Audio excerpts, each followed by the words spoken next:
لا إله إلا الله محمد رسول الله عليه صلاة الله. بسم اللہ الرحمن الرحیم. السلام علیکم. حضرت جلابیب رضی اللہ عنہ ایک انصاری صحابی تھے.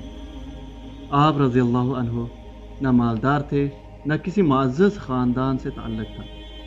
آپ نہ ہی تو صاحب منصب تھے اور نہ ہی رشتہ داروں کی تعداد بھی زیادہ تھی، لیکن اللہ کے رسول صلی اللہ علیہ وسلم کی محبت سے سرشار تھے. بھوک کی حالت میں پھٹے پرانے کپڑے اللہ کے رسول صلی اللہ علیہ وسلم کی خدمت میں حاضر ہوئے، علم سیکھتے، فیض یاب ہوتے. ایک دن اللہ کے رسول صلی اللہ علیہ وسلم نے شفقت کی نظر سے دیکھا اور ارشاد فرمایا، جلابیب تم شادی نہیں کرو گے؟ حضرت جلابیب رضی اللہ عنہ نے عرض کیا کہ اللہ کے رسول صلی اللہ علیہ وسلم، مجھ جیسے آدمی سے بھلا کون شادی کرے گا؟ نبی کریم صلی اللہ علیہ وسلم نے پھر ارشاد فرمایا، جلابیب تم شادی نہیں کرو گے؟ اور وہ جواباً عرض گزار ہوئے کہ اللہ کے رسول صلی اللہ علیہ وسلم، بھلا مجھ جیسے سے کون شادی کرے گا؟ نہ مال ہے نہ جاہ و جلا ہے. اللہ کے رسول صلی اللہ علیہ وسلم نے تیسری مرتبہ پھر ارشاد فرمایا، جلابیب تم شادی نہیں کرو گے؟ جواب میں انہوں نے پھر وہی کہا کہ اللہ کے رسول صلی اللہ علیہ وسلم، مجھ سے کون شادی کرے گا؟ کوئی منصب نہیں، میری شکل بھی اچھی نہیں، میرا خاندان بھی بڑا نہیں، اور نہ مال ہے نہ دولت رکھتا ہوں. اللہ کے رسول صلی اللہ علیہ وسلم نے پھر فرمایا، بھلا انصاری کے گھر جاؤ اور ان سے کہو کہ اللہ کے رسول صلی اللہ علیہ وسلم تمہیں سلام کر رہے ہیں اور فرما رہے ہیں کہ اپنی بیٹی سے میری شادی کر دو. حضرت جلابیب رضی اللہ عنہ خوشی سے انصاری کے گھر گئے اور دروازے پر دستک دی. گھر والوں نے پوچھا، کون ہے؟ کہا، جلابیب. گھر والوں نے جواب دیا، ہم تو تمہیں نہیں جانتے. خیر گھر کا مالک باہر نکلا. ادھر جلابیب رضی اللہ عنہ کھڑے تھے. پوچھا، کیا چاہتے ہو؟ کدھر سے آئے ہو؟ کہا کہ اللہ کے رسول صلی اللہ علیہ وسلم نے تمہیں سلام بھجوایا ہے. یہ سننے کی دیر تھی کہ گھر میں خوشی کی لہر دوڑ گئی کہ اللہ کے رسول صلی اللہ علیہ وسلم نے ہمیں سلام بھیجا ہے. یہ تو بہت بڑی خوش بختی کا مقام ہے جسے اللہ کے رسول صلی اللہ علیہ وسلم سلام بھیجے. سبحان اللہ. حضرت جلابیب رضی اللہ عنہ فرمانے لگے، آگے بھی سنو، اللہ کے رسول صلی اللہ علیہ وسلم نے تمہیں حکم دیا ہے کہ اپنی بیٹی کی شادی مجھ سے کر دو.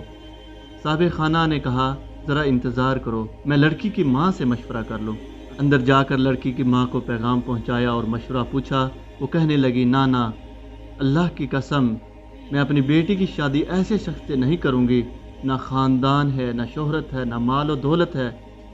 اسی اسنا میں ان کی نیک سیرت بیٹی بھی اپنے ماں باپ میں ہونے والی گفتگو کو سن رہی تھی. وہ جان گئی کہ حکم کس کا ہے اور کس نے مشورہ دیا ہے. سوچنے لگی کہ اللہ کے رسول صلی اللہ علیہ وسلم راضی ہیں تو میں اس میں یقیناً میرے لیے ہی بھلائی اور فائدہ ہے. والدین کی طرف دیکھا اور مخاطب ہوئی، آپ لوگ اللہ کے رسول صلی اللہ علیہ وسلم کا حکم ٹالنے کی کوشش میں ہیں. مجھے اللہ کے رسول صلی اللہ علیہ وسلم کے سپرد کر دیں. اب وہ اپنی مرضی کے مطابق جہاں چاہیں میری شادی کر دیں، کیونکہ وہ ہرگز مجھے ضائع نہیں ہونے دیں گے. پھر لڑکی نے اللہ تعالیٰ کے اس فرمان کی تلاوت کی، اور دیکھو کسی مومن مرد عورت کو اللہ اور اس کے رسول کے فیصلے کے بعد اپنے امور میں کوئی اختیار نہیں. سورہ احزاب آیت نمبر 36. اس کے بعد لڑکی کا والد رسول اللہ صلی اللہ علیہ وسلم کی خدمت میں حاضر ہوا اور عرض کی کہ اللہ کے رسول صلی اللہ علیہ وسلم، آپ کا حکم سر آنکھوں پر، آپ کا مشورہ، آپ کا حکم، میں شادی کے لیے راضی ہوں.